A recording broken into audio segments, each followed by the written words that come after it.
Oi, parallel parking. Two words that struck fear into my heart the moment I started driver's ed. The saboteur that caused me to fail my driving test. Twice! Well, now that I'm a little older and I have much more driving experience under my belt, let me share some of my tips with you so that you're cruising and parking in style. Okay, no guarantee on style, but definitely in comfort. Let's start off with the easy stuff. The stuff you probably take for granted or just fallen into the habit of forgetting to do if you've been driving for a while. Like adjusting your seat. This should be the first thing you do when getting behind the wheel. Making sure your seat is positioned the best way for your body will make driving safer and less exhausting, even on short trips. You want to adjust the height of the seat so that you can see the dash panel and the road clearly. If you happen to be a bit on the shorter side and can't see over the dash even after doing everything the seat will allow, get a cushion or wedge to sit on. As for the seat's incline, keep it at about 100 to 110 degrees. I know it looks super cool when you're leaning way back like a boss, but again, comfort and safety over style, folks. The headrest should be adjusted so that your head is right smack dab in the middle of it. This will help prevent a bad neck injury in case of an accident. Next, mirrors. Starting with the driver's side, once your seat is adjusted, lean left and get as close to the side window as you can. Then adjust the mirror until you can see the rear fender. Once you're sitting correctly, you should just barely see the side of the back bumper. Moving on to the passenger side mirror, here you want to stay in the driver's seat and lean to your right until your head is just about in the middle between the two front seats. Now adjust this mirror so that you can see the back fender too. Again, when you move back to a normal driving position, you should just get a glimpse of the side of the rear bumper. Finally, we get to the rear view mirror. I know, it's beginner stuff, but this mirror gets bumped and repositioned all the time. It's always a good idea to take just a second to adjust the rear view mirror and make sure it shows a perfectly centered view of your back window. One last thing before we get to the parking tips. Hand positioning. I can't stress enough how important this is. There's no beverage worth sipping, no text worth texting, or song worth skipping that's more valuable to your safety. Well, maybe Neil Diamond's Porcupine Pie, but that's it. Jokes aside, make sure you can clearly see all the instruments on the dash and have at least a foot of space between it and your body. Your hands should be slightly lower than your shoulders and placed on the wheel at 9 and 3. Oh yeah, the old steering wheel clock analogy? Imagine the wheel like the face of a clock, not the digital kind on your phone, but the old-fashioned analog types. Ask your grandpappy about it. Left hand at 9, right hand at 3, and there you go. You might prefer 8 and 4, and that's okay too.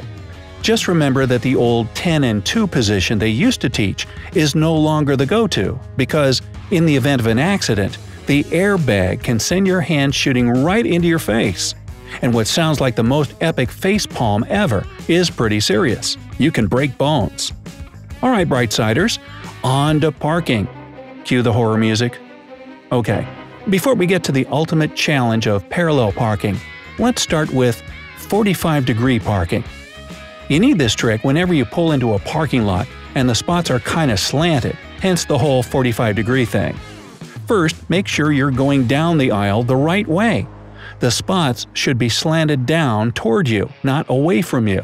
Hey, I've seen people try to park their car after coming in from the wrong direction, and it's an embarrassing struggle to say the least. Next, move to your left as far as you can. Keep moving until your right side view mirror is lined up with the left tail light of the car on your right-hand side. After that, turn the wheel to the right and pull into the spot. You might have to straighten it out a bit, especially if you have a longer vehicle. The next level up from that is perpendicular parking. This is kind of similar, but the parking spots aren't angled. They're your typical straight-line variety. Again, start off by getting as far to the left as you can. Watch out for incoming cars first. The further you are to your left, the easier it's going to be. Align your right side view mirror with the right line of the parking spot.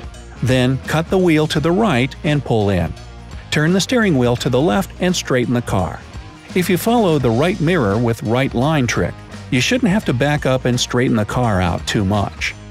Next up, backing into a parking space. I feel like there are two types of parkers in this world, those who pull in and the ones who always back in, and that one guy named Peter who walks around in a spider costume. You know, Peter Parker parked a pod of prickly Priuses. Which type are you? I'm probably a little bit of both, depending on the circumstance. Anyway, first locate the spot you're going to back into and drive 2 spots past it. Then, and this is crucial, make sure drivers around you know what you're about to do. Flip on your blinker, and before going into reverse, make sure to look out for oncoming vehicles from the front and approaching ones from the back. Check your mirrors. They're nice and adjusted for you now, right? And make sure everything's clear. You can now throw her in reverse. Now turn your steering wheel to the right and slowly accelerate backward. Continue moving back and start to straighten the steering wheel as soon as your rear wheels are in line with the parking spot. Keep checking those mirrors so you don't hit any cars next to you. Once you get yourself aligned in the spot, straighten your steering wheel and continue backing up until the front of the car is lined up with the others in the row. Also, be careful not to continue in reverse so you don't crash into the curb or parked car behind you. Finally, put her in park and you're good to go. And last but not least, drumroll please. The type of parking that studies have actually shown 3 out of 10 drivers will park over a mile from where they need to be just to avoid having to do it. It's even an actual condition. Parallelophobia, the fear of parallel parking. First things first, make sure the spot you want to park in is one your car will fit into. You want no less than 1.5 times the length of your car. Found a spot? Good, here we go. Drive forward until your car is next to the one in front of the parking spot. We'll call it car number 1. Now look over your right shoulder through the lower corner of your back window and drive backward in a straight line. Once you can see the back of car number 1 in the right corner, turn the wheel to the right and slowly begin to back your car into the space. Look into the left side mirror when you can see the full front of the car behind the spot, and I'll dub this one car number 2, original I know. Now, straighten out the steering wheel and back the car in a straight line. Using the right side mirror, when you see the taillights on car number 1, turn the steering wheel left and you should be moving into the parking space. Check your nerves, breathe, you got this, and park your car parallel to the curb, giving car number 2 and yourself enough room to drive out. Again, if your vehicle isn't a standard size, you'll probably need to drive a little further before you start getting lined up. Now, was that really so hard? Yes, it was. But once I took parallel parking seriously and practiced a lot, I had it down pat. And wouldn't you know it, 3rd time was the charm and I got my license. I think I remember angelic music playing when they handed it to me, but that could just be my imagination. It's your turn now. What's something you were always afraid to learn to do? Let me know down in the comments. If you learned something new today, then give this video a like and share it with a friend. But hey, don't burn rubber taking off just yet. We have over 2,000 cool videos for you to check out. All you have to do is pick the left or right video, click on it, and enjoy.